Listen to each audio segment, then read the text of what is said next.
Thanks everyone for coming tonight. The talk I'm giving tonight is about Kubernetes, which I'm going to call it Kube from now on. It's a bit hard to pronounce, so yeah.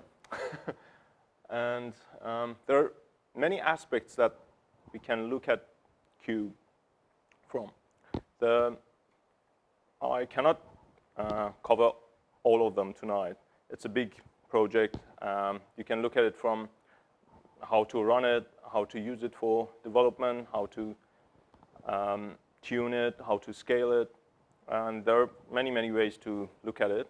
The aspect that I want to talk to you about tonight is about how to use it to develop a microservice application, which is what I think most of you are interested in.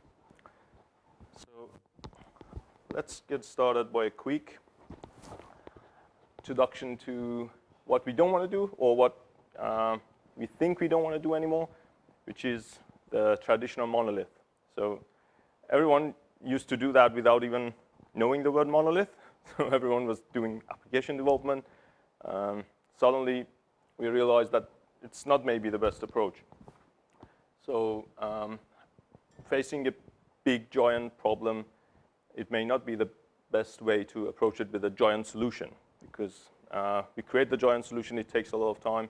We throw it at the problem, and then it may win the battle, but there's a chance to lose as well. Then when you lose it, you lose badly. So, and hence, we have come to this new fancy approach of doing microservices, which is we try to split the problem into smaller pieces and then create smaller solutions to tackle the problem from different angles, and hope that by removing these small problems, we would eventually remove the entire big problem. We hope that we would win the battle by tackling it from all different angles with smaller hits rather than a big giant hit and fail or success. Okay, so but obviously when you want to do that, it's a bit different to what we used to do in a monolith.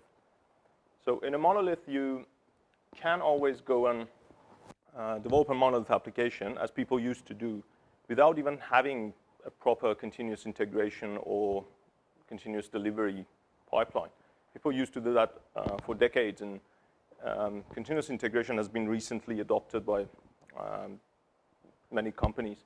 So it's like a positive thing if you have it. If you don't have it, it's not a deal breaker. You can always have someone or a couple of people who know how to build and release, and then you have a team that actually goes in there and deploys the solution overnight while everyone else is asleep, or over the weekend.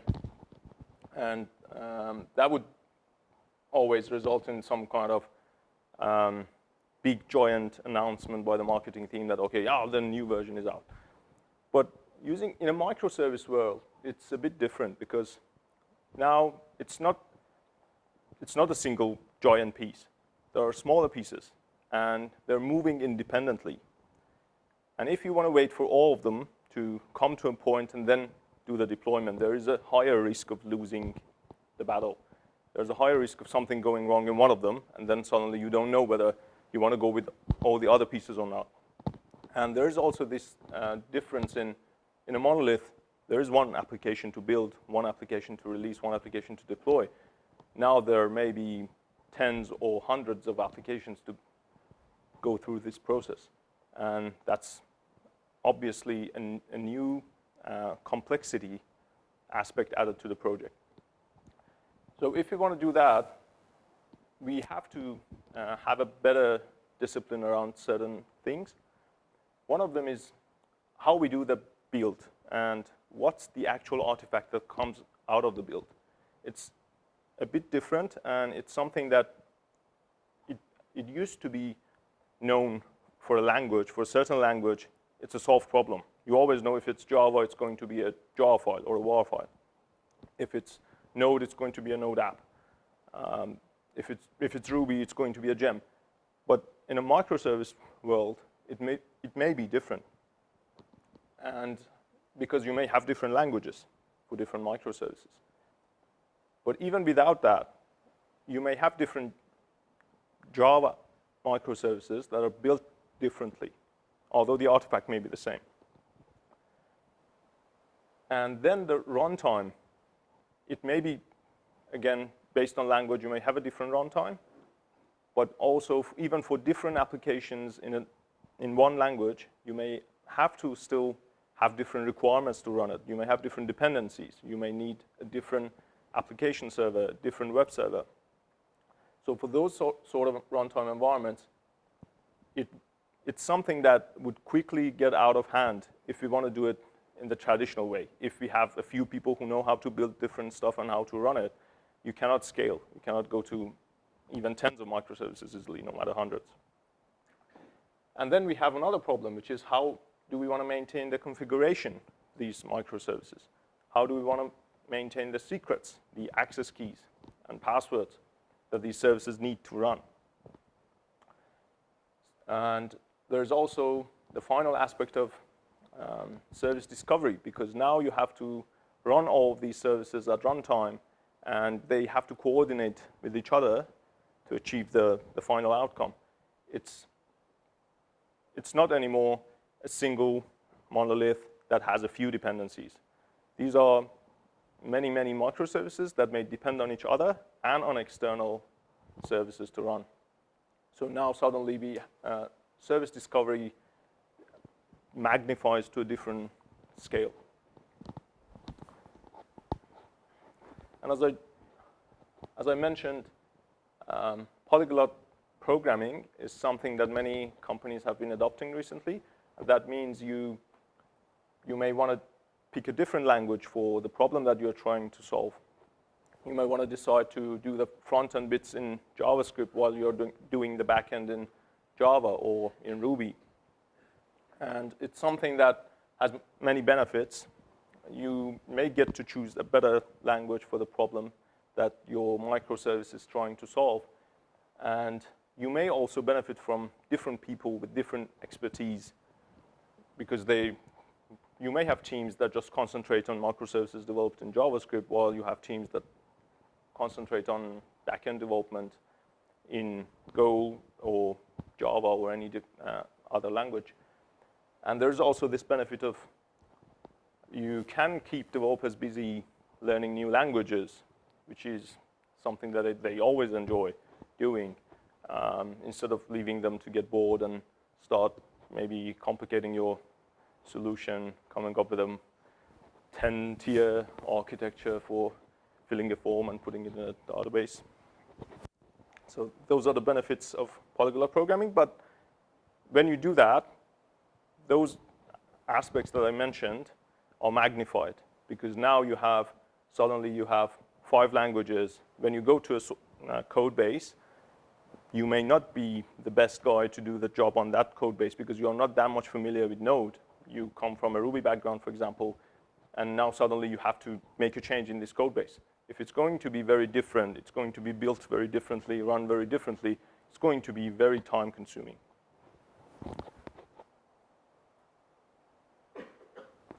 So fortunately, there is a solution that has come up recently. It's called Docker. I'm sure most of you have already heard of it. You may be actually using it. I know lots of companies have adopted it. Who isn't familiar with Docker here? Who has not used it? Who isn't using it day to day? Let me ask it that way. Isn't, yeah. Okay, good. So because I'm going to give you a very brief overview, I'll make it quicker because most of you seem to be familiar. The idea is we can build artifacts that are homogenous, which means they look exactly like each other. So when you build one of your code bases, the artifact that you get is always a Docker container, a Docker image, which can be run as a Docker container. And that makes it pretty easy for everyone to realize that, okay, whatever this code is doing, I should be expecting a Dockerfile out of it. I should be expecting a Docker image out of it, which is built usually using a Dockerfile. So it doesn't matter whether I'm using Java and my build artifact is a jar file, or I'm using Ruby and my build artifact is a gem, or it's a Go binary, it doesn't matter. The only thing that I want is a Docker container. For those of you who are not familiar or may not even use Docker, this is a very, very simple Dockerfile. So what it does is it just starts from a base operating system. The beauty of Docker is you can actually put all of your operating system dependencies in your image, as well as all of your application dependencies. So it's another layer closer to a very good isolated application to deploy. Because previously you had to, even if you had like a WAR file with all of your jar files embedded in it, you still had the dependencies to your Java runtime and to your operating system, because your application may have been deployed on Windows or on Linux, and they had different capabilities and different properties. But when you use Docker, you have kind of standardized yourself on Linux system call layer, and you always start from a Linux distribution. So that's the from Debian Jesse, for example. And then you can define your environment variables. In this case, it's a Java app. So we have the Java home, which is the JRE path. And then we have a very simple command, which when you build your Docker image, it runs the commands that start with run.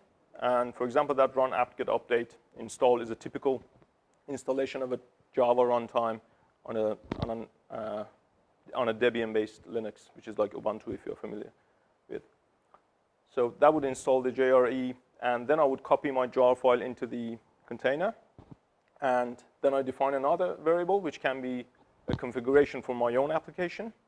In this case, it's just the default value that I've put in. You get the chance to override and change the variable when you run the container. And then at the end, you specify the command that when you run the container, that command would be executed. So you kind of, this Dockerfile would explain the entire runtime environment that you expect for your application. It has nice isolation from any other application or even any other distribution of Linux running on your bare metal or virtual machine in production or in any other environment. So we create a Dockerfile, and then we just run two commands, Docker build, and we specify the tag, which would be the name of our Docker image. And that would build the Docker image for us. And then we can push it to a registry, which can be Docker Hub or a private registry. And that means when we do this in a pipeline, whenever we build our application, at the end of it would be a Docker build and a Docker push. And then we have this kind of unit of deployment ready to be deployed in any environment that supports Docker. Is it clear enough? Okay. Now we come to the point that we want to run our container. So the simplest way to do that is using the Docker command line, which would talk to a Docker daemon running on a Linux machine. So at the time, it's all Linux. The good news is everyone else has kind of accepted Linux system call layer as the de facto standard for interacting with operating systems. So it's going to be supported in Windows. It's going to be supported on Mac OS, and that would basically mean you can rely on your Docker image to be running in different operating systems. This is a very simple command line that shows I want to run that image, registry/image name. So that's the target to run. And then the others are just options. I'm specifying some environment variables, and I'm specifying a port mapping, which says port 80 on my host should be mapped to port 80 on my container.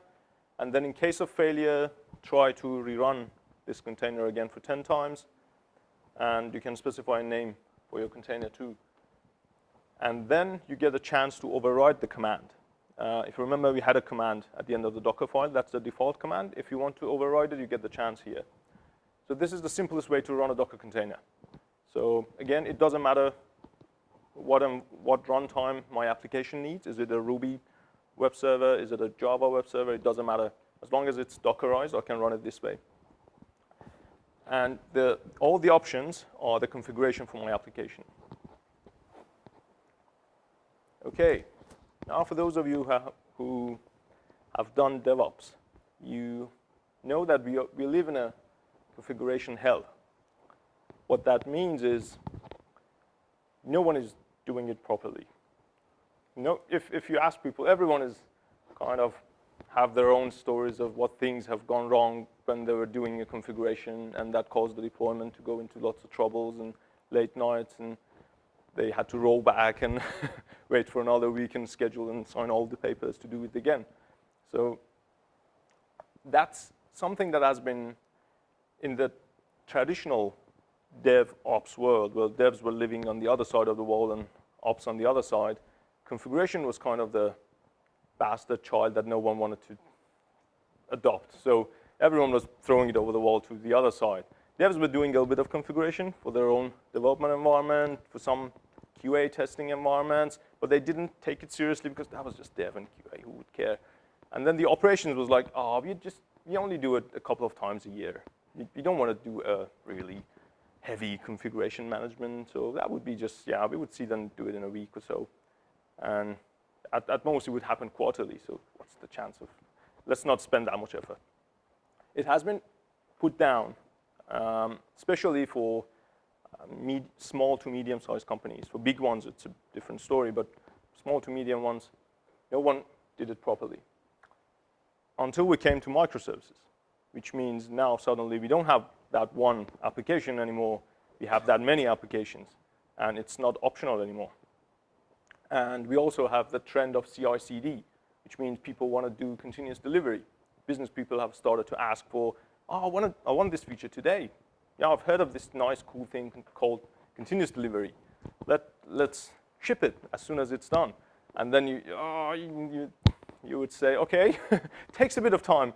And then you develop the feature in 2 days. It takes 2 days to deploy it, to configure and deploy it. And there's always chances of failure. So this is something that should be done properly. There are some traditional solutions for it. For example, the Chef, Puppet. That's something that the operational world, when they finally got upset, they started doing it. It comes from an operational mindset. So if you look at those tools, they are created, targeted at traditional operational teams. And the other aspect to it is you need lots of things. When you do configuration, you need to manage lots of things.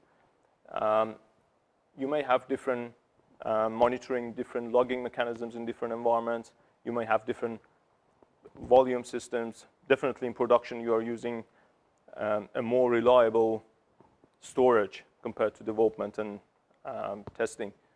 And you may even use lots of different options for example, your runtime environment, JVM. Your JVM flags may be very different in production and development. Your web server configs, basically. And obviously, you use different environment variables. You use different. You may use different command line arguments to tell your application that this is mission critical. Go do lots of caching. This is just dev. Forget about caching. I want to quickly see the refresh results on my page. So to get that, again, as homogeneous as possible in different environments is critical when you're doing microservices. So if you want to solve it for everyone in any environment using any language, it's not possible. So there is a company called Heroku. I'm sure you've heard of it. They're pretty famous. In case you have not, they were one of the first public PaaS companies, platform as a service. And they had this challenge from really early start because they were deploying different programming languages into their public PaaS. And they faced this kind of challenge that, OK, different languages and different environments have different platforms have different requirements for configuration, and it quickly becomes unmanageable. So they've tackled the problem by simplifying it a little bit. They have come up with this idea of 12-factor app. Who has heard of it here? Yeah, it's good. As most of you know, the idea is to make things simpler. So by making your application behave in a certain way, you make it simpler to configure it. And that includes always logging to standard out instead of logging to files. Because by logging to standard out, you make it possible for whoever is going to run your application to redirect that stream into a file or into a socket that then gets transmitted to a logging server. And that just makes it easier and more standard, rather than going and looking for, okay, which log files are being used by this application. Then you have to read the documentation. And configuration management traditionally includes lots of documentation. People have to write documentation, people have to read it and then follow it carefully, step by step. So the idea of 12-factor app is to make it as standard as possible. Then you have to do the port mappings. And if you're using containers, these are like very well supported, because Docker came when 12-factor app was kind of established as a de facto standard for applications to be easily deployable. So Docker has all the capabilities to make these things easier. So you have to know your application exposes these ports and then be able to map them into your hosts and into your networking environment. And then if you are using blob storage, if you need some kind of storage, these days they always recommend using some kind of storage as a service.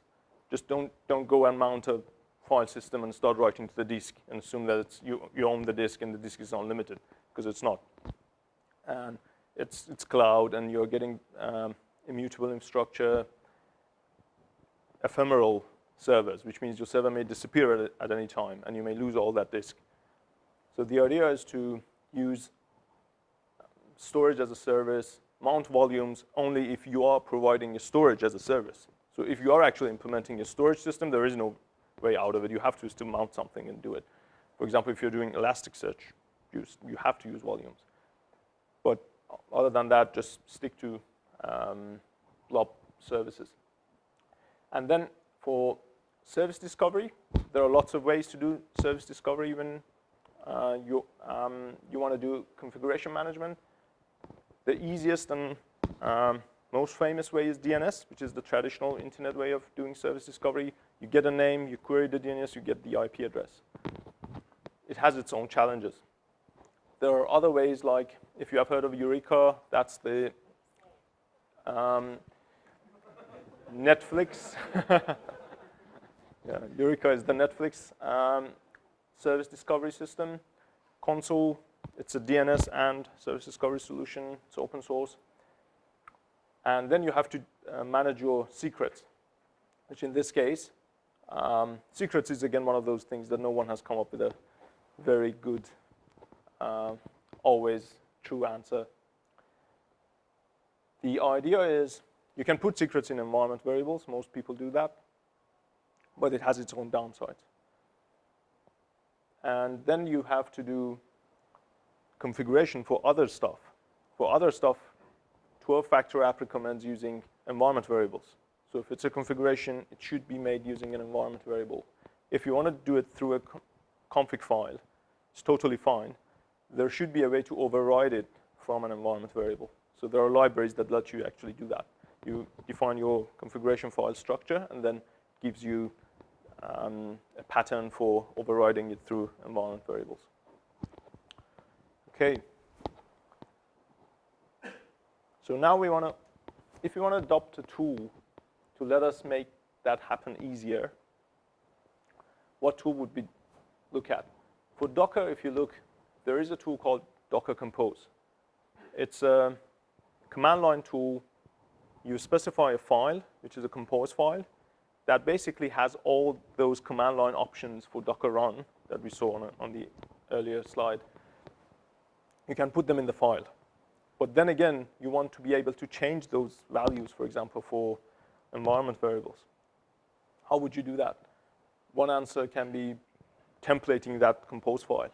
So you use some sort of tags and then override the values before running the Docker compose up, which uses that file to run your Docker container. And then you still have to do your own service discovery. You have to decide what tool you want to use, how you want to do it. Is it DNS? Is it some sort of service discovery solution? And then how you want to do cluster level volumes. You have to have a standard for that as well.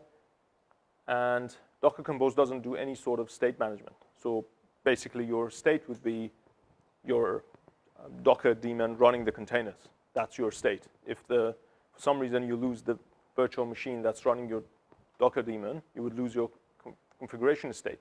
You don't know what thing was running there and what was the values that were being used. So there are still lots of open things to solve when you use a simple Docker Compose solution. Then there is the traditional way, classical way of doing configuration management. I mentioned Puppet and Chef. I intentionally didn't mention Ansible, because to me Ansible is not that traditional, and it's still very cool, before Red Hat decides to make it enterprise. So you can go and enjoy Ansible, and it's classic. So it has the assumption that you already have your physical servers or you already have your virtual machines started up. Networking is done, everything is ready. You just want to deploy your software on top of your virtual machines. But you can do it properly because Ansible has all these nice ways of doing configuration management for you. So that's still okay to use the Docker module that Ansible provides and manage your state of your environment when you're doing a Docker microservices setup. The other way, of course, is Kube, which we are going to discuss tonight, if we get to it. And that's a container PaaS. So the idea of platform as a service is to be one level higher than infrastructure as a service. Infrastructure as a service is basically networking and virtual machines. PaaS, on the other hand, is having something more meaningful, something that you deploy your application into it, and then it provides you with some sort of help in configuration and in different aspects of running your app instead of just giving you a bare virtual machine. And we say container PaaS because it has been designed for containers from the ground up. For those of you who may not know, it's based on Google, Borg. That's a solution that Google has been developing for more than a decade. They have a nice paper which describes what Borg is currently doing today. It's version 3 of Borg. So the abstractions that they have come up with after doing all these sorts of iterations on container PaaS has all been brought into Kube. But Kube is a totally different implementation of that because Borg is apparently in C or C++, but Kube is in Go, and they've written it from scratch, but all the abstractions are coming from Borg. So it's not if you look at Kube, it's version 1.3, I think now, or 1.2 something, but the abstractions they use, it's not V1, it's actually V4. So it's something that, for example, AWS has adopted the same abstractions for their ECS, Elastic Container Service. So there is a really nice one-to-one mapping between Kube and Elastic Container Service if you look at it. And everyone else who is doing container PaaS, for example, Marathon, Docker Swarm, and there is another one as well, which I don't remember. Those. Sorry. Oh, Rancher. Yeah. They try to get to those abstractions, but they're not still there. Not all of them, but they try. If you look at it, version by version, they try to refactor some things out. So they usually start from this is your application description in one JSON file or one YAML construct, and then we would run it for you as a cluster. And then you see in the next version, they start to split it. because one doesn't work. So it's like Docker Compose. You cannot have just one resource or one type of thing, which is application, and then expect it to run in a PaaS. Okay. So there are different concepts, or as they call it, resources in Kube, which are like the key concepts. If you know these concepts, you can go and use a Kube cluster. You don't have to know anything about how Kubernetes actually implements these concepts, how it's actually running. You can start using it from just by knowing these concepts. So that's what I'm trying to get at tonight. I don't want to go into details of how, what are the services behind Kube and how it runs. It's just about how to use it to deploy your microservices and configure and run them. So the main one, which I just mentioned here and I won't be mentioning anymore, it's not the main one actually, it's the highest level one is namespace. So anything you do happens in a namespace. It's like it's a complete partition. So your namespaces are different partitions. They don't know about each other until they want to, but they're not supposed to know about each other. It's mainly like you have different environments. That's a good mapping for namespace. You can have a namespace per environment. For example, a QA environment, a production environment. They can be under different namespaces. And then all the other resources are created and managed in a namespace. Okay, so this is a very brief overall view over a Kube cluster. You can see there we have the Kube master, which can be replicated. Doesn't matter. For now, just assume it's a single server. That's where your Kube API is running. So when you try to interact with the Kube cluster, you will be talking always to the API server. You don't directly talk to any nodes. You would always be talking to the API server. And you may go and create a resource which is called a replica set. And that's the resource that tells your PaaS how many replicas of a container I want. So you just simply tell it, I have this container, I want 3 replicas of this container to be always running for me. Make sure that happens. So that's the concept of a replica set. And then Kube would go and create the containers on different nodes for you. So the container in Kube land, container is called a pod. You can think of it, pod is a bit different to a container, but for now, just assume pod is a container. So every pod is a container. That's actually a container at runtime. And then you wouldn't be managing pods yourself. So you just create the replica set, and Kube would do the replication and creation of the pods for you. You can still go ahead and create pods, but it's like a virtual machine in a cloud that if you create it, they take the right to take it down at any time they want. So there is no guarantee that your pod would remain running. It's the same in Kube. There is no guarantee. So if you want something to be always running, it should always be a replica set. It can be a replica set of 1 if you just have 1 replica. If it goes down, Kube would create another one for you. So in this case, we had a replica set of 2. If one of them dies for some reason, for example, the node dies or the pod dies, Kube would go ahead and create another one for you. So in this case, if that node goes down, Kube would create a second instance of that pod on a different node. And then those red tags, they are actually called labels. You can label any Kube resource.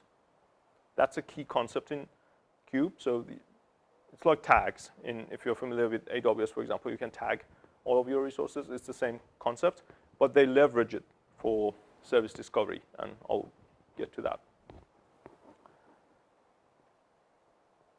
Okay, so this is a sample replica set in YAML format. They support both YAML and JSON.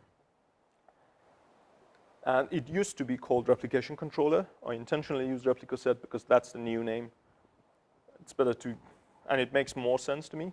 So replication controller to me always looked like it's a running software instead of a resource. But Replica set is the new name, but they still support the replication controller name because that's their frozen v1 API. So this is a description of a replica set of 3, which is where you see the replicas 3. And then we have a selector. The selector is actually the key. That's how Kube discovers how many pods we have running. So it's not like, it doesn't actually keep track of the pods. It always goes and runs the selector at runtime, sees how many results come back. So if it runs the selector, which is looking for key value pairs of app, drag, and web, if I get 4 replicas, Kube would go ahead and kill one of them. So it would just, because this replication controller or replica set tells it that I just want 3 of these to be always running. If it returns 2, it would just go ahead and spin up a new one. And then we have the template. And the template is, if we see we have less numbers running than the expected number, this template would be used to create a new instance, create a new pod. And as you can see, it has labels, which is app, drag, and web in this case, which results in the same pod being returned in the selector again. And then we have the spec, which says, this is my container, or these are the containers in my pod. So you can have more than one container in a pod, but that's not something I want to talk to you about tonight, and it's not really recommended. So even I don't think for microservices anyone is doing that, but they're still supported in Kube. So you can have more than one container per pod. But for now, assume there's just one container, which in this case is an Nginx image from Docker Hub. And that would be named Nginx container. For example, I've set the log level environment variable for that to be at the info level. And then I've mapped the port 80 of the container to the outside world. And that outside world is a bit different to a virtual machine. I'll get to it later.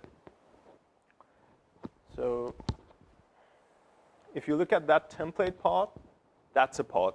So you can go ahead and create a different resource. If you put API version v1 kind pod on top of that box, you would get a pod description. And you can go ahead and create a pod directly in Kube. But as I told you, you don't get a guarantee that that would remain up. So even if you have just one, if you just want one pod, it's always recommended to use a replication controller of size 1. And the way you use it is, if you do it from the command line, there is the kube control tool, which you can use to create your YAML descriptor, which in this case is a replica set. And -f is not force, it's file. So, yeah. OK. And before getting there, you can see that we have our environment variable there. That's our configuration, right? So we may want to change that based on the environment. For example, in dev environment, I may want to go and use debug. But in production, I may want to go and use warning, for example. So I want to change that value based on the environment. Templating always comes into mind. It's when I think about templates, it always reminds me of the days that everyone was doing code generation. If you remember, everyone was creating a fancy tool that was spitting out tons of code, and they were doing it with templates. So they had these code templates that were written out based on some fancy UI or some other command line tool or even code. So these tools, they have been taken to a very far end. But as we all know, no one likes them. Everyone has always came back into this idea of, I love my code. I want it to be out without templates. I don't want to template my code. I want my code to be compilable, nice to look at. And what has happened is over the years, people have come up to this idea that we don't want to template the code. We want the code to pull the things that it needs. So if it's configuration, take it out of my code, and I'll make sure my code pulls the things it needs, and that's the source of truth. That's what I look at when I want to know what my application is doing. I don't want to go and look at another user interface. or I don't want to go and look into another DSL, which sometimes it used to be very nice, but no one seems to be liking it anymore, apparently for good reasons. So it's again the same here. Before jumping into creating templates for your Kube resources, you can go and look into the config map resource, which is a very interesting concept they've introduced. So you can create this resource in Kube, which is apparently called config map. What it holds is just, it holds a key value pair, a set of key value pairs. And as you can see, I've put my custom key values in here, which are like the 2 config values that I want to later on use in my Kube resources.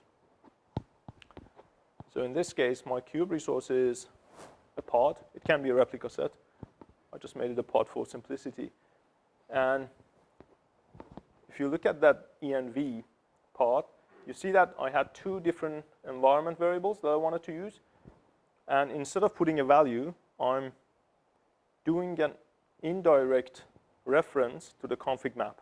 So it says, bring those values for me from the config map named dragon config, which is the name of my config map, and get me the value for that key. So in that replica set, I'm not referring to the values. I'm referring to the keys in my config map. And that gives you that level of indirection, which means you can now go ahead and have different config maps for different environments. You don't have to template your pod or your replica set to achieve that. You can keep that as is. And yet again, when you deploy your replica set into your environment, it just picks up the right configuration from the environment. And that's the preferred way of doing it in Kube. Then we have secrets. That's another resource. It's very similar to config map. It's just used for access keys and password because they are different. You don't, config is config. You can put it anywhere. No one really cares. But if it's a secret, you don't want to persist it in disk. You don't want to put it in certain places that people may look at. And you want to control, basically, who has visibility of your secrets. So in this case, it's very similar. It's, again, a key value pair of kind secret. You give it a name. And then you can go ahead and use it in your pod. You can use it the same way you use config map, using environment variables. But that's not the preferred way. Because environment variables, as you may know, they are not very secure. They happen to end up in different places on your operating system on the disk. For example, Docker logs them for you. So if you put your secrets in environment variables, you may end up with some Docker logs that actually have your secrets in them.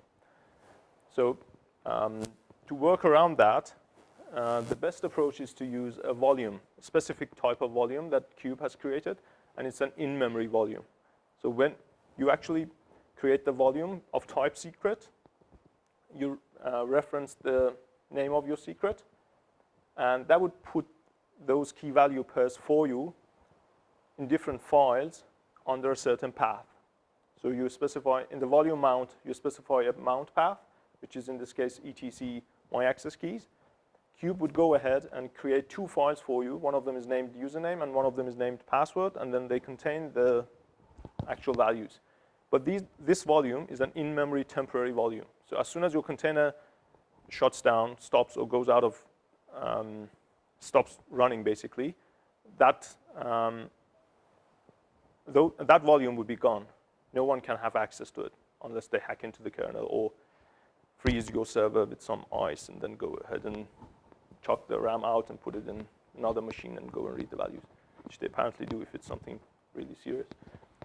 But anyway, it's not something we want to handle. So this would be more than good enough because most companies are not even at this level today.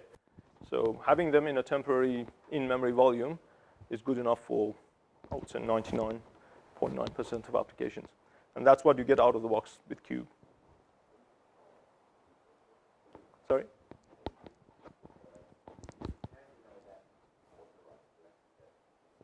Oh, that's a good question.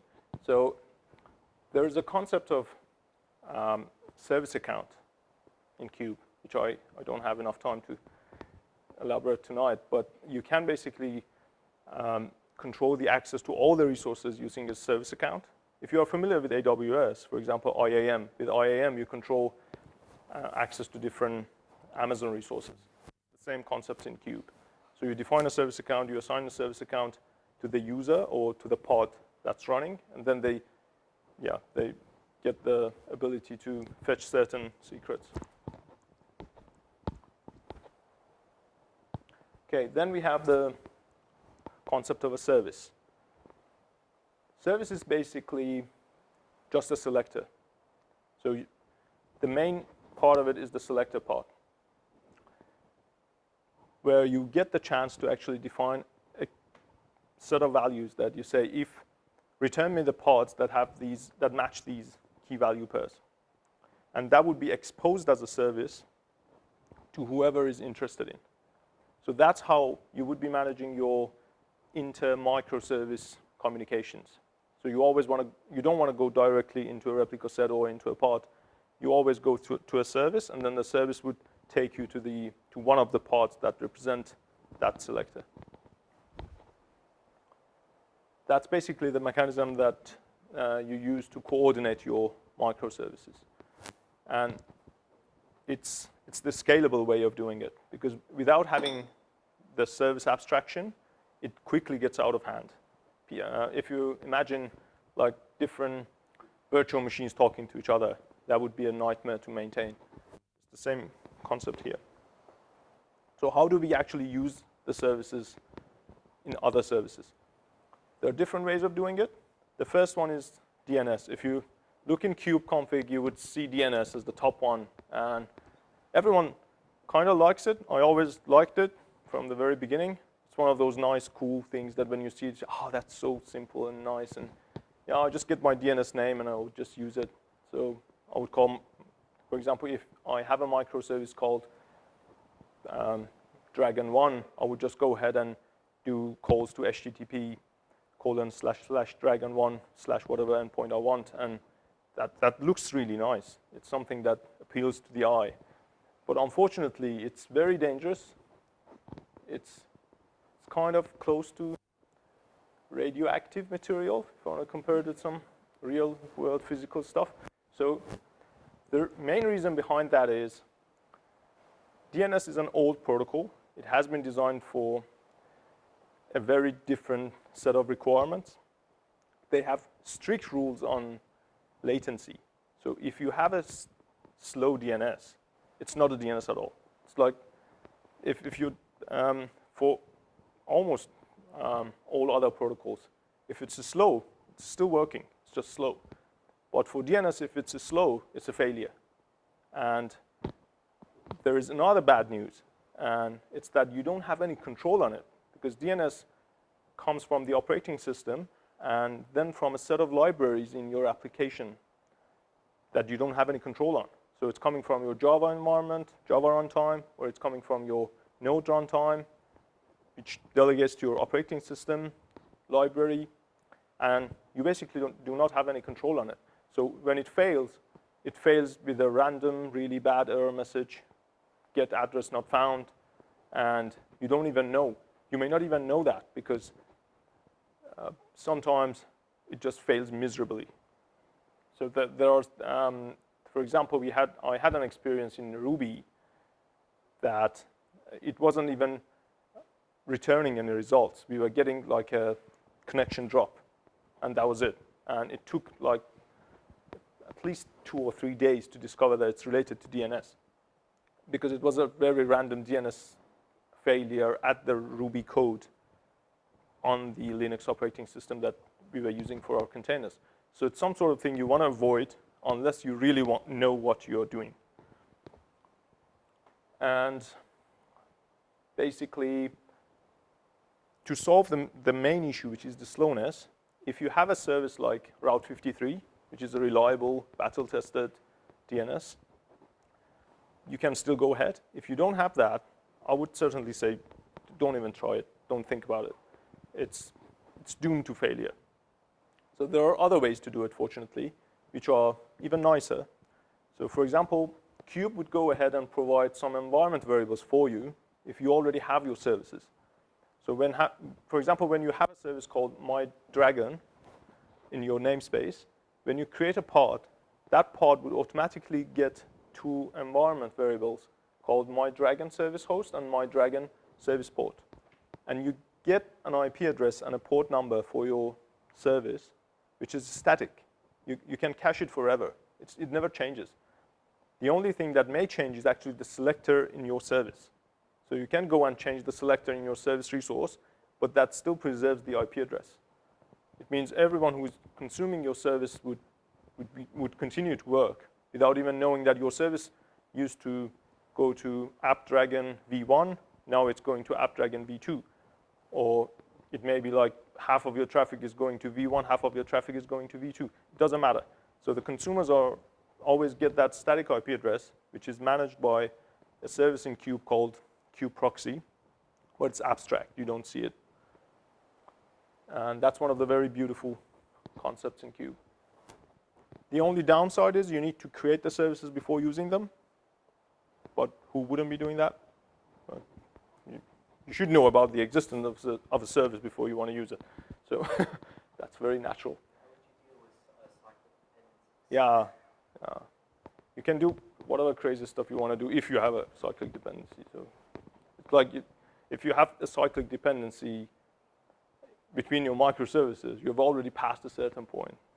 It's like having bad cancer and then worrying about coughs. So it doesn't matter anymore. Yeah. Yeah, exactly. Yeah.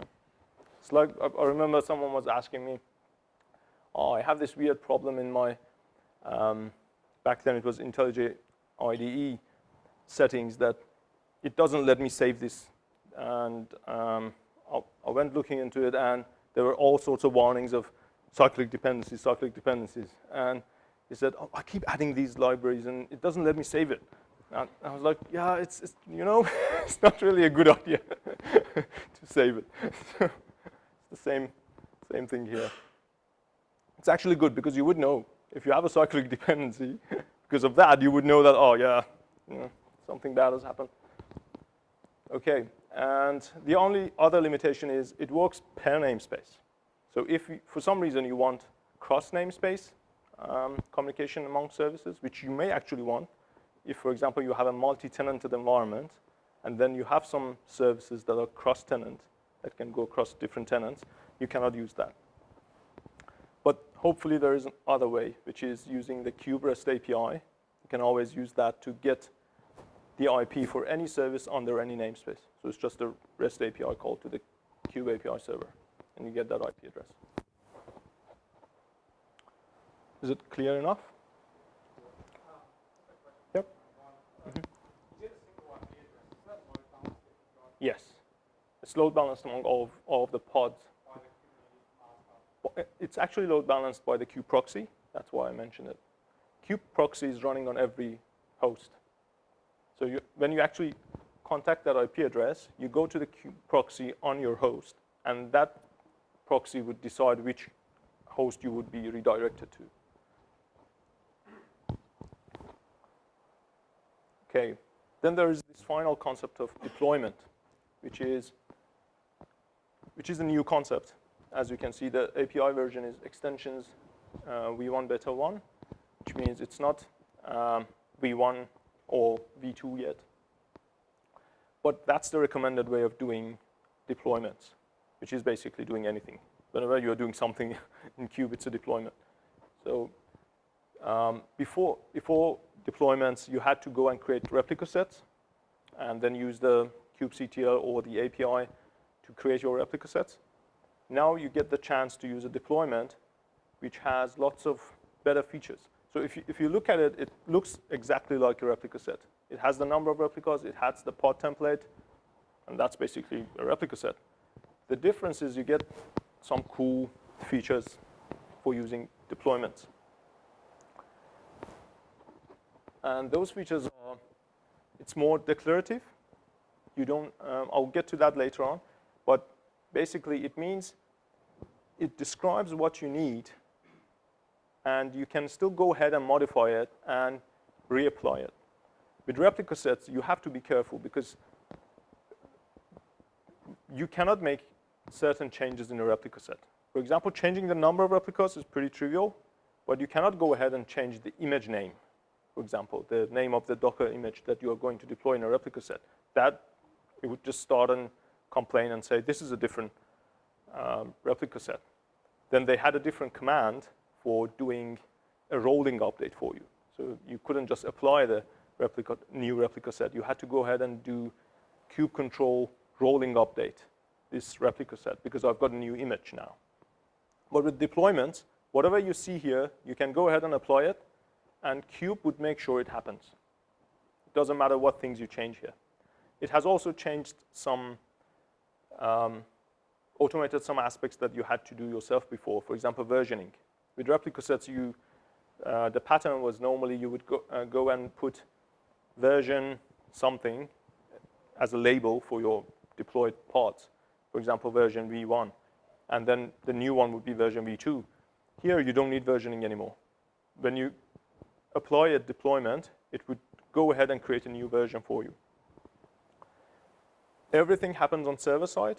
So with replica sets, you had to do the rolling update or the apply if you wanted to change just the number of replicas from a machine. And that machine should have remained up and connected to the API server while that was happening. So it was controlled from the client side. While deployments, you would just go ahead and create a deployment, and it immediately comes back and says done. And then on the server side, it goes behind the scenes and makes sure that you get to this state, or you would know. You would get a proper error message in your logs and in different resources that you would know that the deployment is not happening. You can even go and query to see what's happening with the deployment. It has the revision tracking for you. So you can go and query, okay, how many times this deployment has changed, and you can get a good track record of that. And it's very easy to do rollbacks as well. So if you do a deployment, it doesn't work, you just can go and undo it, and we'll just bring the previous one back. So it's very comfy and cozy. Okay, so now we get to the point that how can we train our microservice to behave nicely on a kube path? So if we happen to have kube, which means we are lucky, so I'm hoping that all of you would go and talk to operations teams or DevOps teams or whoever and say, we want a kube cluster, you know. That's very nice. It's so cool. It's open source. It's done by Google. So who wouldn't love it? And then when you get that, this is how I'm hoping you would go and structure your application. It's my opinion. So this is not something I've not picked it up from web, or it's not even something that Kube is recommending. It's something that I've come up with during the past year or so using Kube. But it's something very simple. I've cut a few things out to make it simpler. And I've tried to make it language agnostic, so it doesn't matter what language you're programming in. So if you just have, for example, 2 folders, obviously you have a source folder. And then you have 2 folders. One is the one that holds all the kube resources that you're going to deploy. Obviously, it has a default config map. It has the default secrets. It has a service because it's a microservice, so it's going to be exposed as a service. And then you have a deployment, which says how basically this container is going to be deployed. And then you have another folder, which is the pipeline resources that I'm assuming you would be using for your CI/CD. Who doesn't have a CI/CD these days? And my approach would be always use shell scripts, because they're the least common denominator for all languages. So everyone, if you can do it in Ruby, you can do it in Python, you can do it in Node, but it's bound to your language. And people would if you're in a polyglot environment, people always have to go and learn how it's done in that language and then how you have decided to do it, because apparently, for example, in Node, there are 200 ways of doing it. In Java, there happen to be 5. So depending on the language and environment, you have lots of different ways of doing it. If you do it as a very simple set of shell scripts that just maps to your pipelines or to your stages in the pipeline, it's easy for everyone to understand. So for example, the simplest one would be a build, test, deploy. You cannot make it simpler than that. You cannot remove the test. Don't do that, please. And the build would be like, it depends on your language, obviously. It builds your language artifact. And then you do a Docker build, which creates the Docker container. Then you do your test in whatever framework, toolset you use. It can be unit, it can be unit and integration and acceptance and all the others. And then there is the deploy. The deploy should be very simple when you're using Kube, because it's just kube control apply my deployment file, or my resources folder, which has my deployment file and my default configs and secrets. So one of the beauties of kube control is that it accepts a folder and it goes through it and does all of that for you. And if your resources already exist, for example, if the config map, it's something that should change based on the environment or based on the namespace. So if you are deploying into a QA environment, you don't want to use the default configs, because default configs are usually for devs. And that apply command would actually check if the resource already exists in that namespace. It doesn't go and recreate it or replace it. So you get the nice behavior of your environment keeps its config, and you just get the new deployment happening when you do that. And then you see that pipeline.yml file. That's your pipeline configuration, that file. So there's not another tool, another fancy UI that you go to and you happen to do hundreds of clicks and navigations and nice tabs and nice boxes, and then going into them and finding out about how the hell is this thing working, how the hell should this container be deployed into this environment after going through all these stages in these nice fancy UI pipelines. So fortunately, there's a new trend of making everything as code, including pipelines. One main reason to do that is versioning. You want to version your pipelines with your code, because as your code changes, for example, you get different ways of building it, different ways of testing it, different configuration for it. And that should reflect in your pipeline, shouldn't it? So what happens when you have a pipeline fancy UI, which is not versioned based on your source code? They get deviation. And what happens is you usually have just the latest version of your pipeline, and it just works with the latest version of the code. So if I want to go ahead and run the pipeline for the code that has been, for the version of the code that has been written a year ago, I don't have the pipeline anymore. And that, who knows what that file name, which CI/CD tool has that naming convention for the pipeline? No one knows. Really? Cool, you can go and Google it. No, it's not. Nice guess. So, no, it's actually very famous. I'm shocked that no one has heard of it. No, Jenkins 2 has that convention of pipeline as code as the first-class citizen. It's the pipeline plugin that they're using, but that's not the typical name. No, none of them. Travis actually is nice, because Travis has this convention. So if you use Travis, you would have that Travis.something file that describes your pipeline. And then obviously you have your Dockerfile, which describes how your container is built. So if you stick to this convention, that means everyone knows how to ride your dragon. It's not like a different alien that someone now has to learn how to build and run and configure. And then obviously you need different configs for different environments, and you need to version control them as well. So there are many ways of doing that. You can have a source code repository per environment, or you can have just one big giant repository that has all your configs for different environments. And I think that's good enough for most applications. You just have a folder per environment, which would map to a namespace in Kube. And you have your namespace, config map, and secrets for that environment in there. Obviously, you can.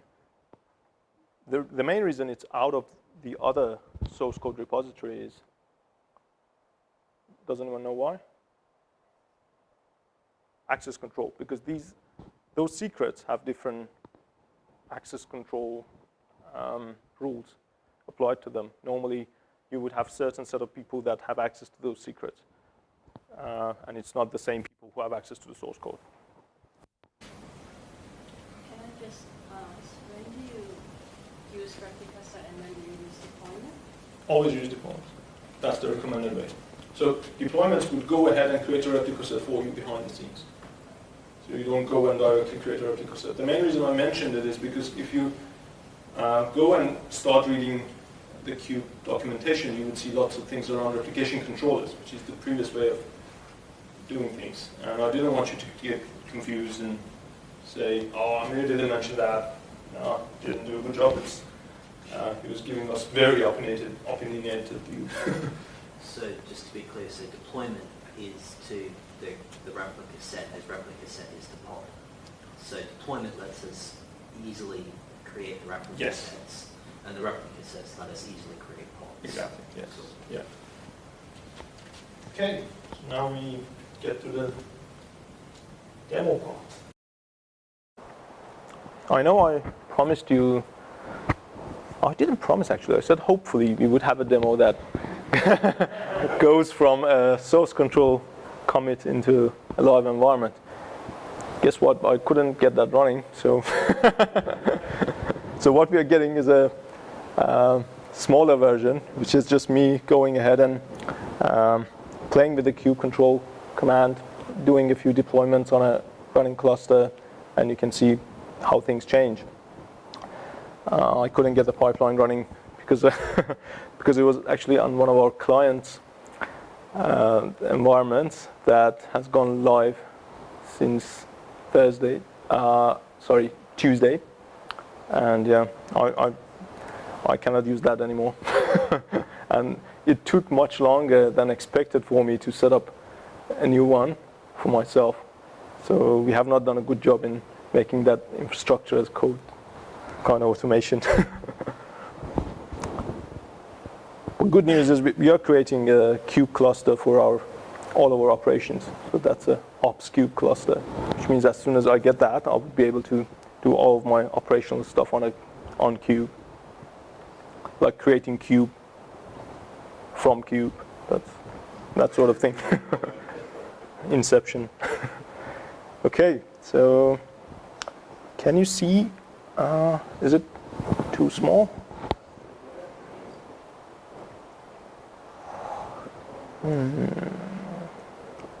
Is it Command plus?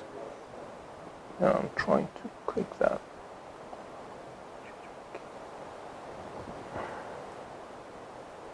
Yes. Cool.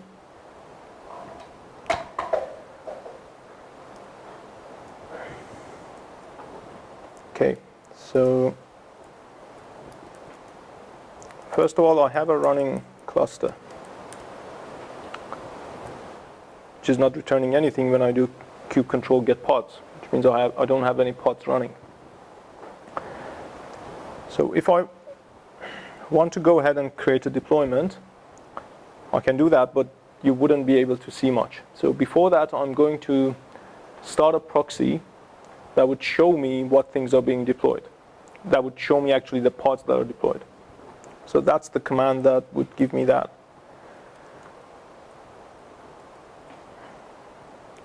So this is different from the kube proxy that I told you about, the one that was routing the services. This is a command line tool that you can use to open a port on your machine which routes traffic to a pod in a kube cluster. So that this is a different proxy to kube proxy. Don't get this confused with kube proxy. It's kube control proxy. So what it does is it starts a web server on my laptop which routes the traffic to my pods. Traffic to your master? No, it actually sends the traffic through master, but sends it to the actual pods. Yeah. So when I do that, I get on port 8001, I get a server running which shows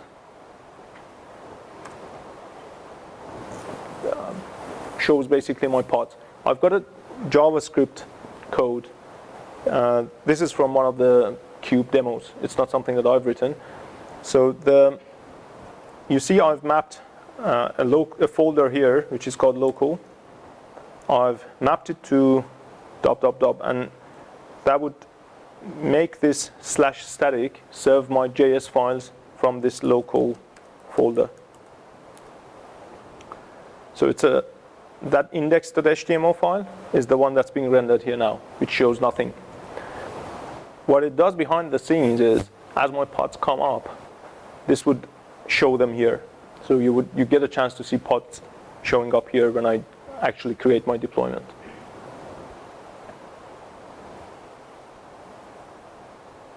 Okay. Bear with me, please.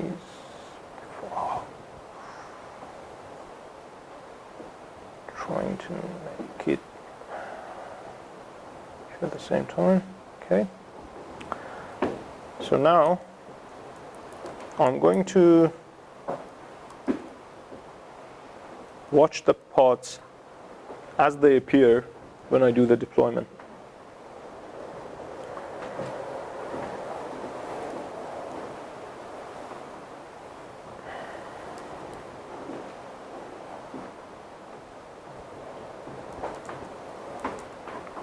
So here I've got two deployment file versions, v1 and v2. You don't need to have you don't need to keep track of these versions with this kind of naming convention, because obviously you're using source control, and you can just keep changing your one single deployment file. So you do kubectl apply the deployment file, v1, and you see the pods. So this deployment has 3 pods, and you saw that they come up. And here you can see the pods that have been created. So when you do a -w at the end of the command line, you watch the outcomes, and it actually shows you the different status that the pods have been going through. And you can see that I'm getting a random kind of number at the end of the pod name, and that's what Kube automatically generates for you as it does the deployment. So you don't have to maintain, you don't have to worry about the pod naming and whether it's unique or not. Do you know to which VM it goes, or you don't care? Yeah, normally you don't care, but you can get that. So if I do -o wide, I actually get the node displayed here. So you can see 2 of them are running on node 2 and 1 of them is running on node 1. And I have 2 nodes actually. So if you do kubectl get nodes, you can see that I've got 2 nodes in my cluster. Okay, now if I go ahead and deploy the v2, it's actually in the other one. And I can actually see the deployments that are at the moment deployed into this cluster. So you can see that it shows how many pods are desired, how many are currently up, and the other stats about it. You can actually watch this while I'm doing the second deployment. So when I put v2, you can see that the new ones are coming up before the old ones are taken out. And the new one had 4 replicas. So 4 replicas had come up, 3 gone. I can show it to you here if it's big enough. Just to have a quick look around.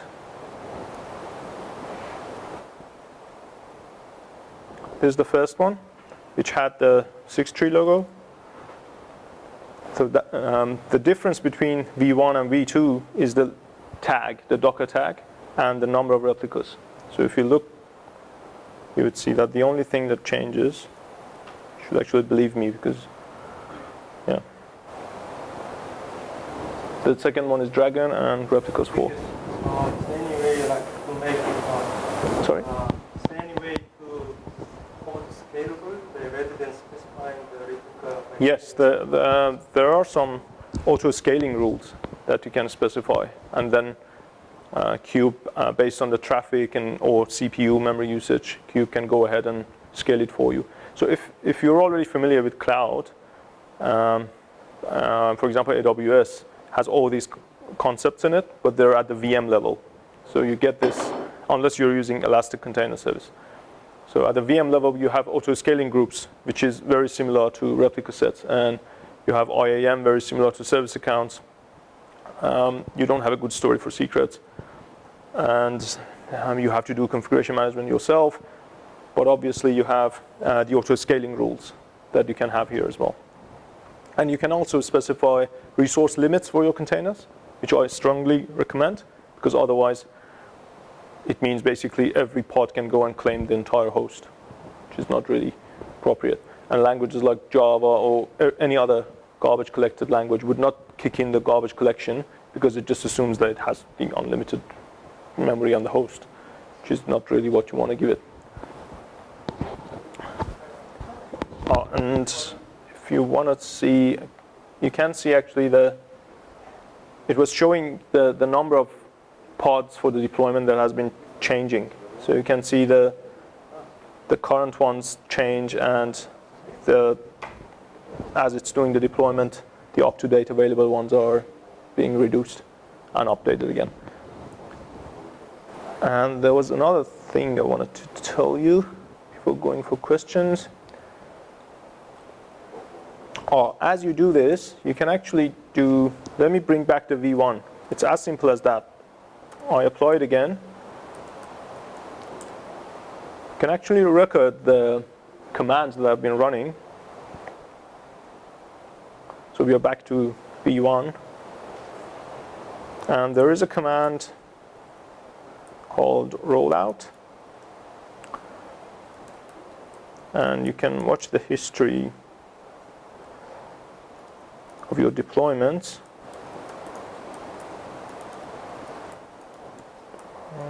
Deployment. You can actually see the revisions that have been deployed. And if you do the -- record, you would see the exact command that has been executed. And you can also set the number of revisions that it keeps for you. So that would give you the revision tracking in your environment. And you can also go, if I'm not happy with that current revision, I can go ahead and undo, if I remember how to do that. I think it was,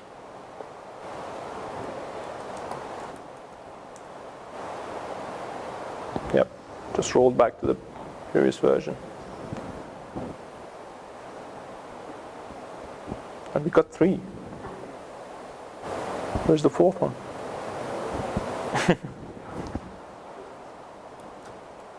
Yeah. I think we discovered a bug. Get deployment. Yeah.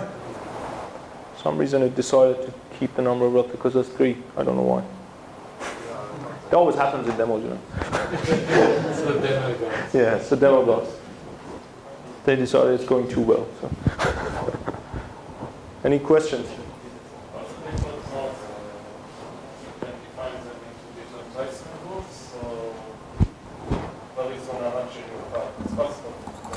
Yes, yeah, you can actually, if you want.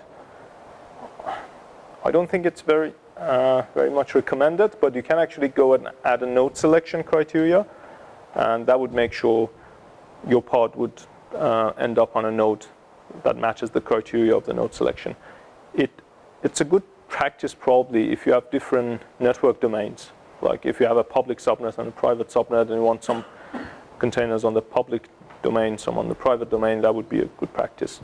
But I wouldn't go and like split the entire infrastructure into all these sorts of different types of nodes and then select the pods to be deployed on different nodes, because the entire benefit of PaaS to me is having this kind of homogeneous view over your infrastructure, and then have the kind of split between the people who actually run the PaaS and the people who use the PaaS, because those who run the PaaS can go ahead and provide more capacity based on the things that they see happening on the cluster, and on the dev side, people may actually don't care that much, and if they want something, they go ahead and use it. And it's a bit you can have that kind of abstraction layer, which is a good thing, because it's the same concept as in software service. So you wouldn't worry that much how AWS is running its services. It's up to them to make sure that they have enough capacity and enough speed. So it's the same thing. It can be the same thing here. You can have a team that actually maintains your cluster, scales it, make sure it's fast and reliable, and then you have your development teams that take care of their own containers and pods and deployments.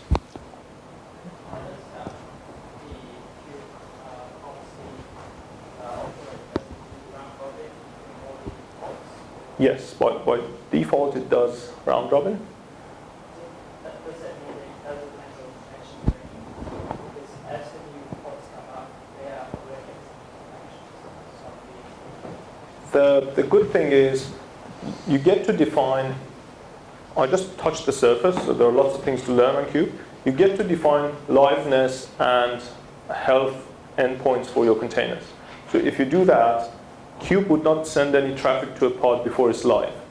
And the liveness probe would be used to determine whether the container has actually come up successfully before taking out, for example, a different version of the container out of your deployments. So as you saw, it just brings up the new ones and then takes out the old ones. If you have the liveness probes, if the new ones are not live, or for some reason they fail to start up properly, it wouldn't take the old ones out, and you wouldn't get any traffic sent to them. So that some Docker container automatically comes in by You can actually, you can go ahead and kill the container, or you can even use kube control, delete pod, delete one of those pods. Yeah. The replica set will just go ahead and create a new one. I can actually do that if it works.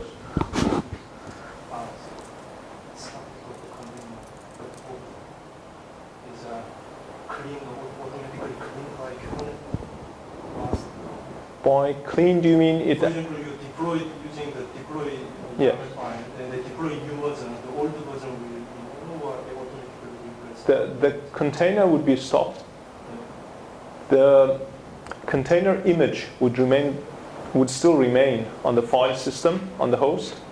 It's for auditing and logging purposes. If you happen to need, for example, some stuff that has happened in that container. For example, if you have very suspicious behavior, some container is not behaving well, you may want to replace it, but you may want to go and do a post-mortem thing, go and check what's happened, for example, in the file system of that container. For that reason, it keeps the container in there for some time. There is a garbage collection that would actually kick in and take those out. But that's just the file system. That's just the container image. There is nothing in memory. So when it stops, it's out of memory.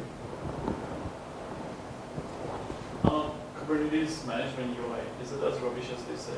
Yes, I didn't even bother showing it to you. I'll prefer that, but not everyone, especially when you introduce it to new people. Yeah, people. There is actually a better one.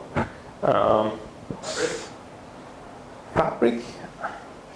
I'm not sure what Fabric uses, but there is one. It's done by Red Hat guys, the OpenShift. It's public. Fabricate has a tool set which has one of those, Yeah. but there is one specifically done by OpenShift. If I remember. Cockpit.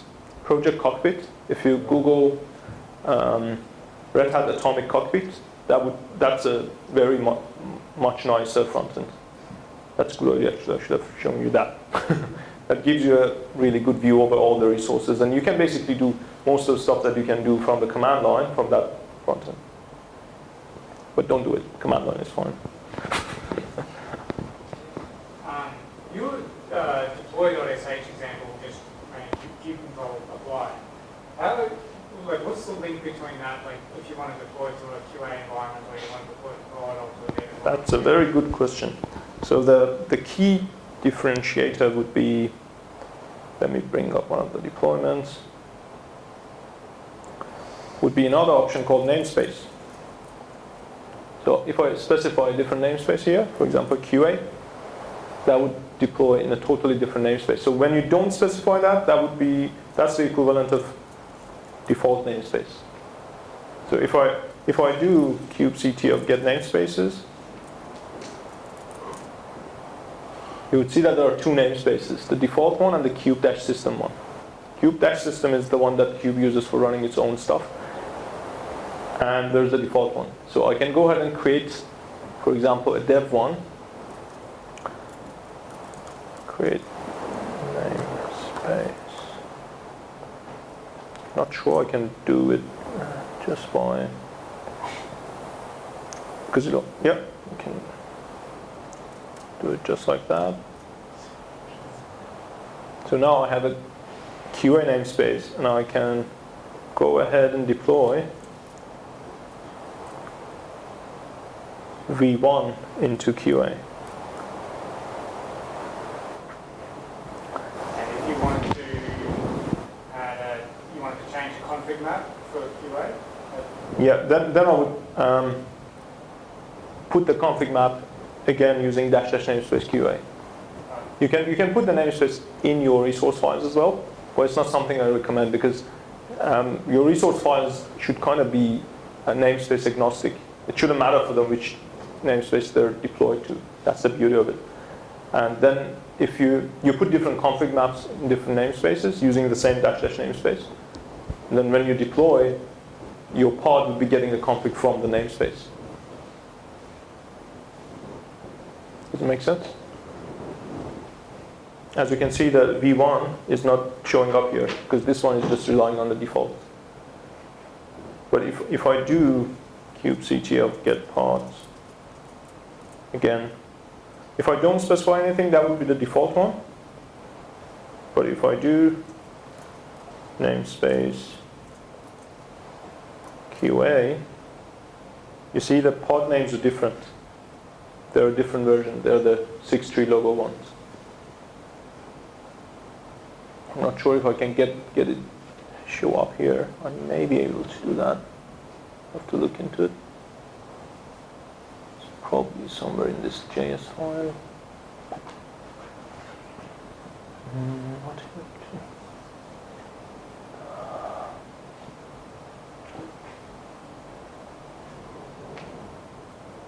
You see this namespace?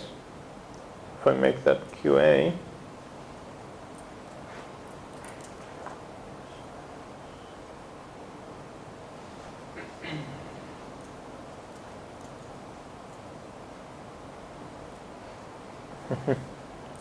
has not been designed for cross namespace. Okay. I refresh here. These would be the 6-tree logo ones. So all these the different namespaces here are running all on the same cluster. Yes. Right. So Yeah. in a real environment where you have different physical hardware for QA and production, do you still run those as one cluster? Or So the way we do it at 6-tree is we have two clusters, one for production, one for non-production. Yeah. So everything non-production would be on the same cluster. So we have all the namespaces for devs, QAs. Different QA guys get their own namespaces. That's very nice. Previously it had to be like one QA environment for all QA people because it was heavy and hard to do that. And people stepped on each other's toes when they were testing. But now you can easily create as many QA environments as you want. It's just a matter of creating the namespace, putting the config in and deploying. How do you scale? Are you using something to scale the hosts, the cluster itself? Yeah, you can do auto scaling for the cluster as well. So that's a cluster config. Assuming, for example, you are running a cluster on AWS, there is a configuration that you can do for I think it's for API server, if I'm not mistaken, which you specify that I want my nodes to be scaling out as I get more CPU usage on my hosts, for example.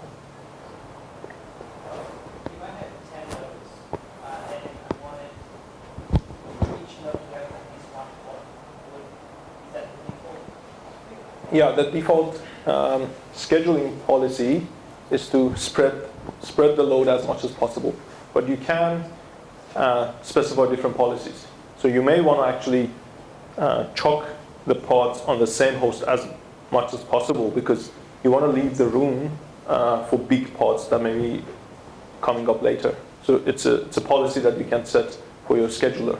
So there is a component in Kube. It's different from API server, and it's usually running on masters that does the scheduling. It looks at the cluster state and the policies and then decides where each pod will be going to. Would you use Kubernetes for any of the state-related stuff? So you mentioned 12-factor app, and this is all great for microservices. But what about databases, caches, anything that actually does care about state? Yeah, we actually run Elasticsearch on it, so you can use it for stateful type of storage services. You have to be careful with how you manage the volumes. So there's also a resource named volume in Kube, and you get a chance to actually create them on the fly and even map them to physical volumes in your SAN or volumes, for example, ESB volumes in AWS. And if you manage that, it's totally possible to do stateful storage services here. Sure. It's just a bit different to this. Does it only platforms and content So far, it doesn't move your pod as long as it's running. So it won't go ahead and freeze or stop it and spin it up somewhere else. So for example, you may, if you run your cluster for a long time, you may get into this kind of fragmentation problem that you have a lot of free capacity, but it's small chunks and different nodes. So you may have aggregate 10 gigs of memory free, but you cannot deploy a pod of size, for example, 5 gigs, because it's all small pieces of hundreds of megs in different hosts. So that in that scenario, it's not automatic, but you can. There's nothing preventing you from changing the policy on scheduler, going ahead and killing a few pods, and the replica sets would just create the new ones, but put them not on the new ones, on the ones that have free smaller capacity, and then you get the big ones free. So you have to defrag your cluster. Exactly. Yeah, those defragment tools. You can go and create one open source one for Q. What is the average size of a pod in Kubernetes?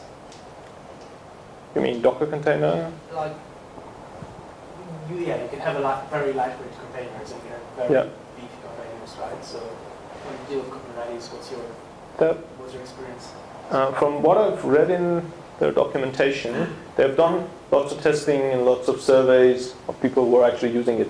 I think the average number of running pods per host was somewhere between 10 and 15. Nice. No, that was the average. You can go as crazy as you like. You can go hundreds. There is actually a limit. Depends on your networking. So if you are using, because Kube needs an overlay networking setup, because every pod gets an IP address, which is not in the range of your hosts. So they get an IP address which is on the overlay network. And based on what solution you use for that, you may get a limitation on number of pods per host. So for example, if you're using Calico, which is one of the best ones, it does the BGP protocol for networking. It has a limit of 24, I think, pods per host. But you can go with something like Flannel, which is a completely software networking solution based on UDP, and you can go as many pods as you want per host. Yeah. Can I fit it? I think so. Yeah. Is it okay? Yes, thank you. Okay.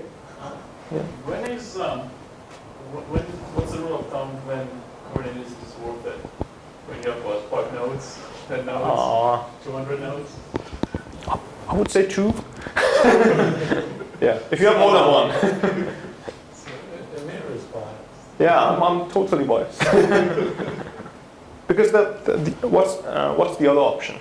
So I'm looking at it the that way. operational overhead of setting up and managing Kubernetes versus actually getting a value out of it. It's a fair call.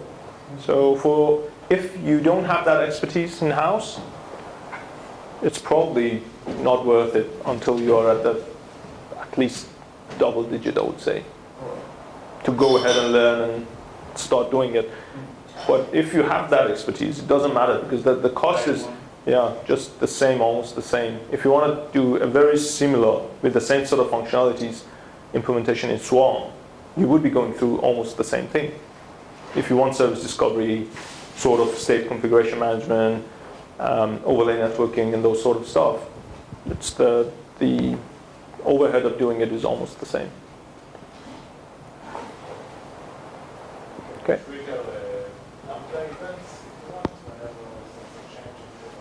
I'm not aware of that. Maybe possible.